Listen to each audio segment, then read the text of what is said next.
జై శ్రీరామ్. శ్రీమాత్రే నమః. శ్రీ గురుభ్యో నమః. నిజ జ్యేష్ఠ మాసంలో శుక్లపక్షంలో పక్ష ఫలితాలు ద్వాదశ రాశుల వాళ్ళకి, ద్వాదశ లగ్నాల వాళ్ళకి. నిజ జ్యేష్ఠ మాసంలో ఉన్న ఈ శుక్లపక్షంలో ద్వాదశ రాశుల వాళ్ళకి, ద్వాదశ లగ్నాల వాళ్ళకి గోచర గ్రహస్థితులు ఎలాంటి ఫలితాన్ని ఇవ్వబోతున్నాయి? ఈ ఫలితాన్ని ప్రసాదించే గ్రహ దేవతలు ఏ ఏ రాశుల్లో స్థితిలో ఉన్నారో ప్రథమంగా పరిశీలిద్దాము. రవి మిథున రాశిలో ఆయన సంచారం ఉంటుంది ఈ పక్షం మొత్తం కూడా. మంగళ్ మేషరాశి మరియు వృషభ రాశిలో ఆయన సంచారం ఉంటుంది. అంటే మొదటి 2-3 రోజులు ఆయన సంచారం మేషరాశిలో ఉంటుంది. ఆ తర్వాత వృషభ రాశిలోకి ఆయన సంచారం ఉంటుంది. 21వ తారీఖు వృషభ రాశిలోకి ఆయన సంచారం మారుతుంది. బుధదేవుడు మిథున రాశిలో ఆయన సంచారం ఉంది. 23వ తారీఖు నుంచి మిథున రాశిలోంచి కర్కాటక రాశిలోకి ఆయన సంచారం సాగుతుంది. గురు భగవానుడు దేవగురువైన బృహస్పతి కర్కాటక రాశిలో స్థితిలో ఉన్నారు. దైత్య గురువైన అసుర గురువైన శుక్రాచార్యుల వారు కర్కాటక రాశిలో స్థితిలో ఉన్నారు. కేతుదేవుడు సింహరాశిలో ఆయన స్థితి కొనసాగిస్తూ ఉన్నారు. అలాగే రాహు భగవానుడు కుంభరాశిలో ఆయన యొక్క గమనం ఉంది. ఆఖరిదైన మీన రాశిలో శనేశ్వరుడి యొక్క సంచారము. ఇవి గోచారంలో గ్రహాలు ఈ రాశుల్లో స్థితిలో ఉన్నాయి. ఈ రాశుల్లో స్థితిలో ఉన్న గోచారంలో గ్రహ దేవతలు నిజ జ్యేష్ఠ మాసంలో శుక్లపక్షంలో, ఇవి ఇప్పుడు మనం తెలుసుకునేవి పక్ష ఫలితాలు. ఈ శుక్లపక్షం మొత్తానికి ద్వాదశ రాశుల వాళ్ళకి, ద్వాదశ లగ్నాల వాళ్ళకి గోచార గ్రహ గమనాల ఆధారంగా ఎలాంటి ఫలితాలు ఉంటాయో మనం ఒకసారి చూద్దాము. అయితే ఈ పక్షంలో ఉన్న విశేషాంశం ఏంటంటే 3 శుభగ్రహాలు కర్కాటక రాశిలో సంచారం చేయడం. ఈ పక్షం మొదటి నుంచి కూడా, అంటే 15వ తారీఖు నుంచి ఈ పక్షం మొత్తం కూడా గురు శుక్రులు ఇద్దరు కర్కాటక రాశిలో ఉండడము. దానికి తోడు ఈ పక్షంలో 23వ తారీఖు నుంచి బుధ భగవానుడు కూడా గురు శుక్రులతోటి కలిసి ఉండడము. ఇది ఒక విశేషాంశము. ఈ 3 గ్రహాలు, బుధుడు పాపులతో కూడితే పాపి, శుభులతో కూడితే శుభుడు అని చెప్పి పరాశర సంహిత చెప్తుంది. అందువల్ల 3 శుభగ్రహాలు కర్కాటక రాశి కాలపురుషుడు కుండలిలో, సహజ కాలపురుషుడు కుండలిలో చతుర్థ స్థానమైన కర్కాటక రాశి, అంటే మాతృస్థానం అని కూడా చెప్తున్న జ్యోతిష శాస్త్రము. ఈ స్థానంలో ఉండడం వల్ల ఎలాంటి బెనిఫిట్స్ ఉంటాయి, ఇంకా మిగతా గ్రహ గమనాల్లో కూడా మనం పరిశీలిస్తే ఎలాంటి ఫలితాలు ఉంటాయి. ఎందుకంటే మంగళ మరి మేష వృషభ రాశుల్లో ఆయన సంచారం ఉంటుంది. రవి మిథున రాశిలో సంచారం. మిగతా గ్రహ స్థితులను కూడా మనం అన్ని గ్రహాల యొక్క స్థితుల్ని బట్టి ఎలాంటి ఫలితాలు గోచర ద్వాదశ రాశుల వాళ్ళకి, ద్వాదశ లగ్నాల వాళ్ళకి, 27 నక్షత్రాల వాళ్ళకి ఉంటాయో చూద్దాము. ఇదేంటంటే కర్కాటక రాశిలో ఈ 3 గ్రహాలు స్థితిలో ఉండడం చాలా శుభత్వాన్ని సూచిస్తాయి. ఏ విషయాలు కామన్ గా శుభత్వాన్ని అన్ని రాశుల వాళ్ళకి కామన్ గా ఉండే పాయింట్ ఒక 2-3 ఉన్నాయి ఈ పక్షంలో. అవి చెప్పి విడివిడిగా మీ రాశి ప్రకారము ఎలాంటి ఫలితాలు ఉంటాయో కూడా చూద్దాము. కామన్ గా అందరికి అప్లికేబుల్ అయ్యే పాయింట్ ఏంటంటే గృహంలో శాంతియుత వాతావరణం ఉంటుంది. ఒకవేళ మీ గృహంలో ఏమన్నా అలజడి ఇలాంటివి ఉన్నా కూడా అవి ఈ పక్షం వరకు మటుకు కమ్ డౌన్ అయ్యి వీలైనంత వరకు ప్రశాంతత, మీ జన్మజాతకం బాగోకపోయినా అసలు అంతకు ముందు మీతో కంపేర్ చేస్తే ప్రశాంతత చూస్తారు. మీ జన్మజాతకం బాగా ఉంటే చాలా ప్రశాంతత చూస్తారు. చాలా అంటే చాలా ప్రశాంతత. ప్రతి ఒక్కళ్ళకి ఇది అందరికీ అప్లికేబిలిటీ ఉంటుంది. అలాగే ఎవరైనా గృహ నిర్మాణ ప్రయత్నాలు చేసి ఆగిపోయి ఉంటే అవన్నీ మళ్ళీ ముందుకు సాగుతాయి. గతంలో కొన్ని ప్రయత్నాలు చేసి ఆపేసి కొంతమంది నిర్మాణాలు సగంలో ఆపేస్తూ ఉంటారు ఏదో ఒక కారణాల రీత్యా, అవన్నీ ఇప్పుడు ముందుకు సాగుతాయి. అలాగే గృహ నిర్మాణ పనులనే కాదు, ఏదైనా కొనాలనుకున్నా, అమ్మాలనుకున్నా కూడా వాహనం కావచ్చు, గృహం కావచ్చు, స్థలం కావచ్చు, పొలం కావచ్చు, ఇలాంటి వాటిల్లో కొన్ని చిక్కులు వచ్చి ముందుకు సాగలేకుండా ఉన్న వాళ్ళు ఎవరైనా ఉంటే ఈ పక్షంలో వీటన్నిటి నుంచి, ఈ కష్టాలన్నిటికీ తెరపడిపోతుంది. మీ పనులన్నీ, మీ ప్రయత్నాలన్నీ చక్కగా ముందుకు సాగుతాయి. మాతృ సౌఖ్యం చాలా ఎక్కువగా ఉంటుంది. ఈ పక్షం మొత్తం కూడా అమ్మవారి ఆశీస్సులు మనందరి మీద కూడా చాలా అమోఘంగా ఉన్నాయి. అమ్మవారి ఆశీస్సులు ద్వాదశ రాశుల మీద, ద్వాదశ లగ్నాల మీద, 27 నక్షత్రాల వాళ్ళకి చక్కగా ఉన్నాయి, విశేషంగా ఉన్నాయి. దానికి ఒక కారణం ఏంటంటే సహజకాల పురుషుడు కుండలిలో చతుర్థ స్థానంలో 3 శుభగ్రహాల సంచారము అత్యంత శుభ ఫలితాన్ని ద్వాదశ రాశుల వాళ్ళకి, ద్వాదశ లగ్నాల వాళ్ళకి, మనందరికీ కూడా అందించబోతుంది. ఇంకా ఒక పసిపిల్ల కనుక తల్లి దగ్గర ఉంటే అన్ని టైం టు టైం అమ్మ చూసి పెడితే ఎంత చక్కగా తినటం ఆడుకోవడం, అంటే వాళ్ళకి ఇంకా వేరే పని ఏమి ఉండదు, ఎంత హ్యాపీగా ఉంటారు. అలాగా ఈ పక్షంలో ప్రతి ఒక్కళ్ళకి కూడా మానసికంగా అంత ప్రశాంతంగా ఉంటుంది. అమ్మవారు మానసికంగా మనందరినీ ఊరడించే శుభ సమయము. మానసికంగా గత కొన్నాళ్ళుగా గోచారంలో ఉన్న గ్రహస్థితుల రీత్యా ఎవరి లెవెల్కి తగ్గట్టు వాళ్ళకి ఏదో ఒక టెన్షన్, బాగా టెన్షన్ ఉంది, మామూలుగా కాదు. ఇంకా కొంతమందికి అయితే జాడించి కొట్టింది ఈ టెన్షన్. కొంతమందికి వాళ్ళ జాతక బలాబలాలను అనుసరించి అసలంటూ గోచారంలో ఉంది కాబట్టి కొంత టెన్షన్ పడ్డారు. అంటే అవుట్ ఆఫ్ 100% 30% అయితే టెన్షన్ పడ్డారు. ఇప్పుడు దాంట్లోంచి అందరూ ఏకకాలంలో ప్రశాంతతని పొందే టైం మొదలైంది. ఇప్పుడు ఉన్న ఈ పక్షంలో ఉన్న గోచర గ్రహస్థితుల ఆధారంగా ఇది ఈ పక్షం వరకు అయితే కన్ఫామ్గా ఉంటుంది. మీ జన్మ జాతకం మరీ దీనికి సపోర్ట్ చేయకపోయినా అంతకు ముందుతో పోలిస్తే ప్రశాంతత అయితే ఖచ్చితంగా చూస్తారు. ఇది ఆ అమ్మవారు మనందరికీ బ్లెస్ చేసే సమయము. ఈ సమయాన్ని మనందరం కూడా చాలా సద్వినియోగం చేసుకోవాలి. దీన్ని ఎలా సద్వినియోగం చేసుకోవాలి, ఏం చేస్తే ఇది మనకి సద్వినియోగం అయ్యి మనకి అక్కడికి వస్తుందో అది పరిహారాల్లో భాగంగా మనం తెలుసుకుందాం. కర్కాటక రాశి. కర్కాటక లగ్నంలో పుట్టిన వాళ్ళకి, ఈ కర్కాటక రాశిలో పుట్టిన వాళ్ళకి ఈ సమయము అమ్మవారి ఆశీస్సులు అచ్చంగా మీ మీదే ఉన్నాయి. ఎందుకంటే నేను మొదట్లో చెప్పాను కదా, గురు బుధ శుక్రుల యొక్క కలయిక మీ రాశిలోనే ఉంది, యుతి మీ రాశిలో ఉంది. అంటే అమ్మవారి ఆశీస్సులు పరిపూర్తిగా 100%, 1000% అందుకునే రాశుల్లో టాప్ మోస్ట్ రాశి మీరే. ఇంకా ఈ పక్షంలో మీ రాశిని ఎవరు బీట్ చేయలేరు. మనం అనుకుంటూ ఉంటాం కదా, అమ్మదయ్య ఉంటే అన్నీ ఉన్నట్టే అని. అది ఇప్పుడు మీకు నిజంగా అసలు అమ్మదయ్య ఉంటే అన్నీ ఉన్నట్లే అని మనము అనుకుంటూ ఉంటాము. కానీ ఎందుకు అనుకుంటామో లిటరల్ డెఫినిషన్ మీకు ఇప్పుడు అర్థమవుతుంది. మానసికంగా ప్రశాంతత, శారీరకంగా ఆరోగ్యంగా ప్రశాంతత, చాలా చురుగ్గా పనులు చేసుకుంటారు, వేగవంతంగా పనులు చేస్తారు, శక్తి చాలా ఎక్కువగా ఉంటుంది, ఎనర్జీ లెవెల్స్ బాగా ఎక్కువగా ఉంటాయి. ఆల్రెడీ మీకు బాగా ఎనర్జీ లెవెల్స్ ఉంటే అది ఇంకా డబల్ ఇంక్రీజ్ అవుతుంది. సో ఎనర్జీ లెవెల్స్ ఇంక్రీజ్ అవుతాయి. పనులు ఏవి పెండింగ్ పెట్టుకోరు, జాప్యం చేయరు, అంటే డిలే చేయరు. ఇలాగా మీకు అన్ని రకాలుగా కూడా చాలా సంతోషంగా అనిపిస్తుంది. మెయిన్ ఏంటంటే మీ హార్ట్ చాలా తేలికపడుతుంది. ఆనందం, మానసిక ఆనందము. ఇది ఎలా ఉంటుందంటే గుండెల నిండా సంతోషము, ధైర్యాన్ని నింపుకునే పర్ఫెక్ట్ టైము అది నిండుతుంది కూడా. గుండెల నిండా సంతోషము, గుండెల నిండా ధైర్యం అంటే ఏంటో ఈ పక్షంలో మీరంతా ఎక్స్పీరియన్స్ అవుతారు. కర్కాటక రాశి, కర్కాటక లగ్నంలో పుట్టిన వాళ్ళందరూ ఎక్స్పీరియన్స్ అవుతారు.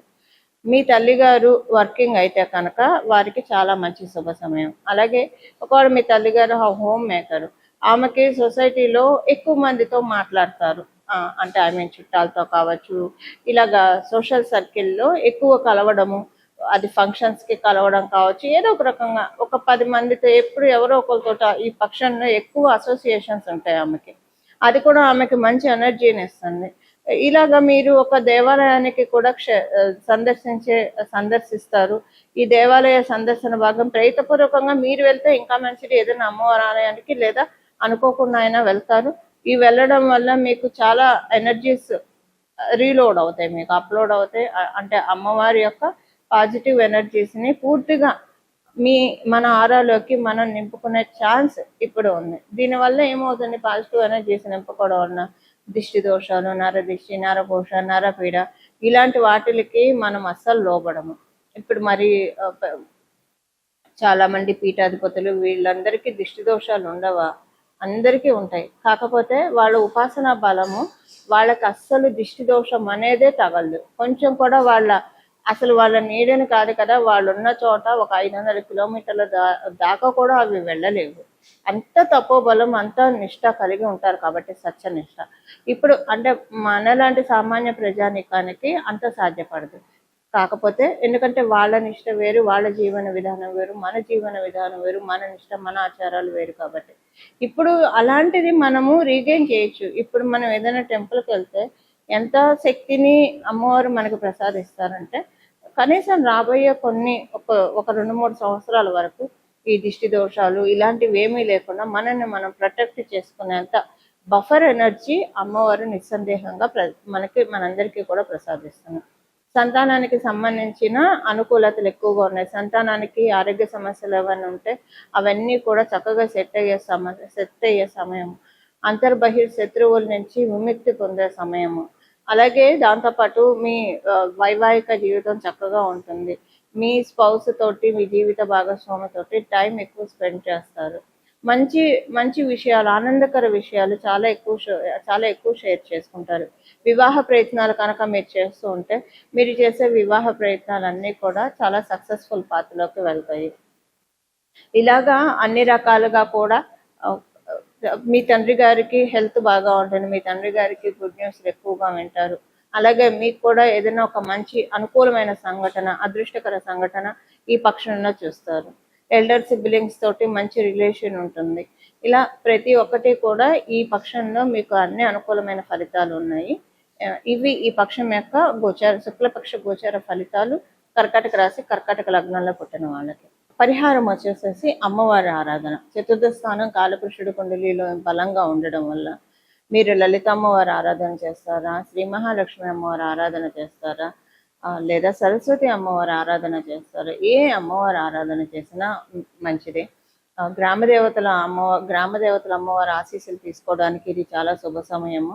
ఏదైనా ఒక గ్రామదేవత అమ్మవారి ఆలయానికి వెళ్ళి మీకు కుదిరితే ఏదో ఒకటి అమ్మవారికి సమర్పించుకోండి. చీర సమర్పించుకుంటారా, పసుపు కుంకాలు సమర్పించుకుంటారా, పూలు సమర్పించుకుంటారా, మీ శక్తి అనుసారం ఏది సమర్పించుకోగలిగితే అది సమర్పించుకోండి. లేదా మన మనసే అసలు మనం చేయాల్సిన ఇవన్నీ భగవంతుడు ఇచ్చిందే, మళ్ళీ తిరిగి భగవంతుడికే సమర్పించా. కానీ మన మనసు మటుకు సమర్పించడం చాలా కష్టంగా ఉంటుంది. ఎందుకంటే అనేక ఆలోచనలతో మన చుట్టూ ఏదో ఒక ఆలోచన ఉంటుంది. ఫ్యూచర్ గురించో, పాస్ట్ గురించో, బెంగోపు, ఫ్యూచర్ గురించి ఇన్సెక్యూరిటీనో, లేదా ప్రజెంట్ గురించి ఆలోచన. ఇలా ఎప్పుడు మైండ్, మన మనసు ఆలోచనలతో సరెండర్ అయిపోయి ఉంటుంది, హైజాక్ అయిపోయి ఉంటుంది మన బ్రెయిన్ ఈ ఆలోచనలతో. ఈ ఆలోచనలు లేకుండా మనసుని నిష్కల్మషంగా అమ్మవారి దగ్గర పెడితే అదే నిజమైన పూజ, అదే నిజమైన భక్తి సమర్పణ. అలా చేయగలిగితే ఇంకా మంచిది. మీరు ఏవి కూడా ఇవ్వక్కర్లేదు. కానీ మొత్తం 1000% కాన్సన్ట్రేషన్ మనం చేసే దేవీ దేవతల మీదే పెట్టాలి. ఒక్క ఆలోచన కూడా మైండ్లో రాకుండా. అది పూర్తిగా సాధ్యం కాదు. కాబట్టి ఇలాగ మనకు తోచినవి ఆచారకాండను ఫాలో అవుతూ మనకి తోచిన సుమంగళి ద్రవ్యాలు అమ్మవారికి సమర్పిస్తూ యాదేవి సర్వభూతేషు బుద్ధి రూపేణ సంస్థితం నమస్తస్సే నమస్తస్సే నమస్తస్సే నమో నమః అని మనసులో అమ్మవారిని ధ్యానించుకోవాలి. అమ్మవారు బుద్ధి రూపంలో మనకుండి మంచి బుద్ధిని ప్రసాదించి, మంచి సచ్చింతన, సద్భావన ఇలాంటివన్నీ మనకి కలిగించి, మనం సద్భావన ఎప్పుడు చేసామో అది ఆ సద్భావనే అమ్మవారి పూజ. సచ్చింతన ఎప్పుడైతే చేసామో అదే అమ్మవారి పూజ. మనం పూజా మందిరంలో చేసే పూజ అంతా ఒక ఎత్తు అయితే, మన మనసుతో చింతించే చింతలన్నీ కూడా నెక్స్ట్ లెవెల్ పూజలుగా మనం పరిగణించాలి. అంటే ఉత్కృష్టమైన పూజలు ఇవన్నీ కూడా. అలా మన ఈ మాసం, ఈ పక్షం మొత్తం కూడా అమ్మవారికి దేవి అన్న నామంతో అమ్మవారిని మనం పిలిస్తే అమ్మవారి తొందరగా సంతృప్తి చెందుతారు. అందుకే మనం ఇప్పుడు చెప్పబోయే ఈ శ్లోకాన్ని ప్రతిరోజు మనసులో, మీరు ఏ పని చేస్తున్నా కూడా మనసులో అనుకోవచ్చు. ఆ శ్లోకం ఏంటో ఇప్పుడు చెప్తాను. యాదేవి సర్వభూతేషు బుద్ధి రూపేణ సంస్థితం నమస్తస్సే నమస్తస్సే నమస్తస్సే నమో నమః. యాదేవి సర్వభూతేషు బుద్ధి రూపేణ సంస్థితం నమస్తస్సే నమస్తస్సే నమస్తస్సే నమో నమః. యాదేవి సర్వభూతేషు బుద్ధి రూపేణ సంస్థితం నమస్తస్సే నమస్తస్సే నమస్తస్సే నమో నమః.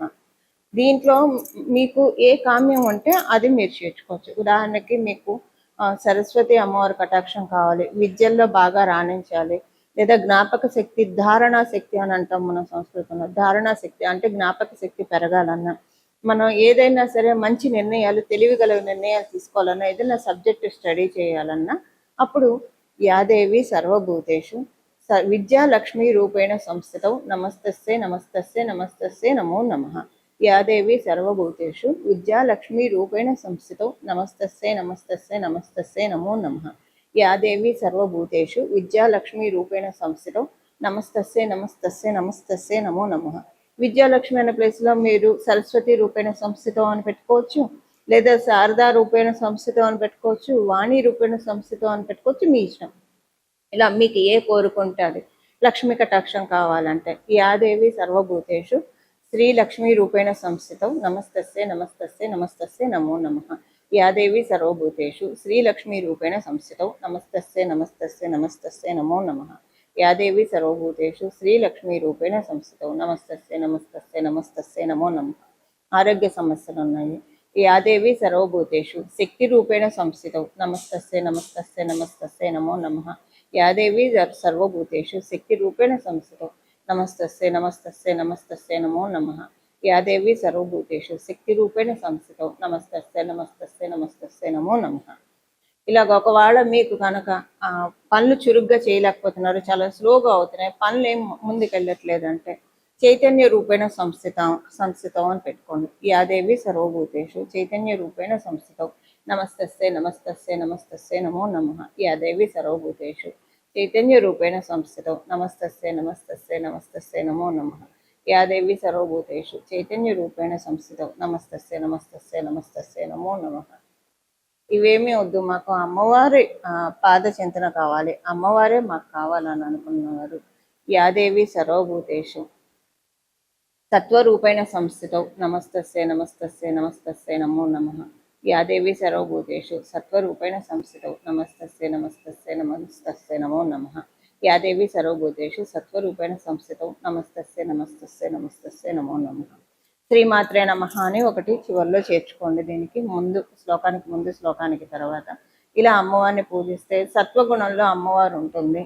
అమ్మవారికి సత్వ రజో తమో గుణాలు 3 ఉంటాయి, కానీ సత్వగుణంలో లక్ష్మీతత్వం ఎక్కువగా ఉంటుంది, లలిత పరాదేవత శక్తి ఎక్కువగా ఉంటుంది. సో సత్వరూపంలో కూడా అమ్మవారిని మనం ఆరాధించవచ్చు. అసలు దేవి దేవి దేవి అంటూ ఉన్నామంటేనే మన అమ్మవారి వైపు జగదంబ, దేవి, పరమేశి ఇవన్నీ కూడా అమ్మవారికి అత్యంత ప్రీతికరమైన నామాలు. శ్రీమాత ఇవన్నీ కూడా అమ్మవారికి అత్యంత ప్రీతికరమైన నామాలు. ఈ పక్షం మొత్తం కూడా అమ్మవారి ఆరాధన విశేషంగా చేసి మనందరం కూడా అమ్మవారి కృపకి తప్పకుండా పాత్రలు అవుతాము. అలా అవ్వాలని చెప్పి అందరి తరఫున జగదంబ పాదాలకి, రాజరాజేశ్వరి అమ్మవారి పాదాలకి, నా ఆరాధ్య దేవత అయిన రాజరాజేశ్వరి అమ్మవారి పాదాలకి మనస్ఫూర్తిగా శరణు వేడుతూ మంగళం. నమో భగవతే వాసుదేవాయ.